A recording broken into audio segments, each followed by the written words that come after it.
Hey guys, it is January of the year 2025 and it is cold here in Alabama.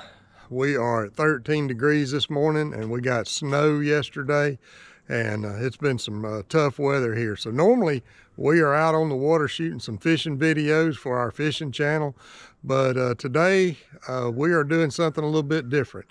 We are shooting some videos with my aunts and uncles on the cruise side, so that we can preserve some of their history and memories of growing up down home in Holmes County, Florida, and more specifically out in the Gardis community on the Choctawhatchee River.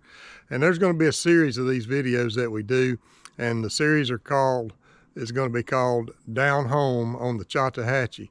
So I know you guys are used to watching the fishing videos that we do, but this is going to be something that we are doing to preserve some of the memories and heritage of some of my aunts and uncles. The oldest one right now is 85. And it's also a tribute to my grandmother and grandfather on the cruise side, LD and Gardis Crews. And again, it'll be, they had 8 children. One of those children died at an early age with cancer. That was Marie. She was 32 years old, and we're going to be interviewing the other 7 children of LD and Gardis and talking about the times growing up down on the Choctawhatchee River in Holmes County. So you guys stay tuned. Thank you guys for joining us today. We're going to take a little journey back in time to the times in life of LD and Gardis Crews and their 8 children down in Holmes County, growing up in the river swamps of the Choctawhatchee River. So y'all hang on and let's go for a little ride down home on the Choctawhatchee.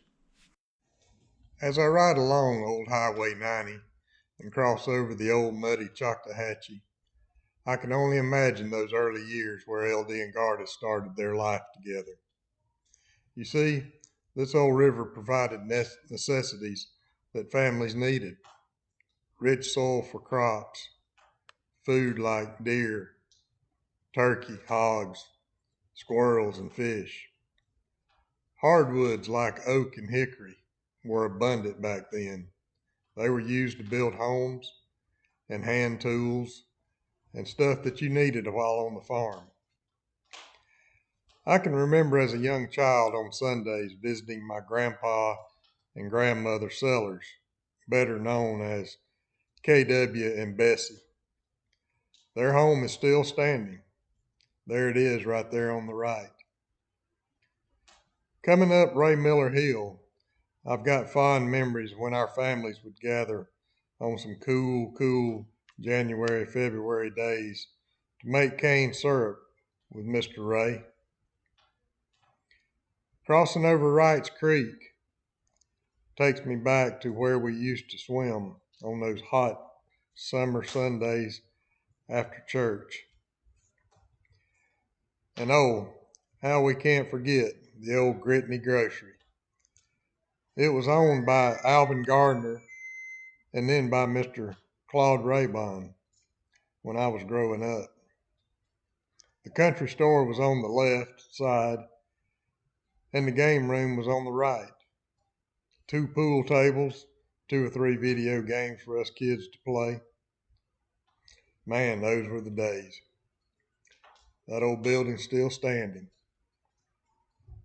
Well, that's enough about that. Y'all come along with me as we gather first-hand memories of LD and Gardis and growing up on the farm from their living children.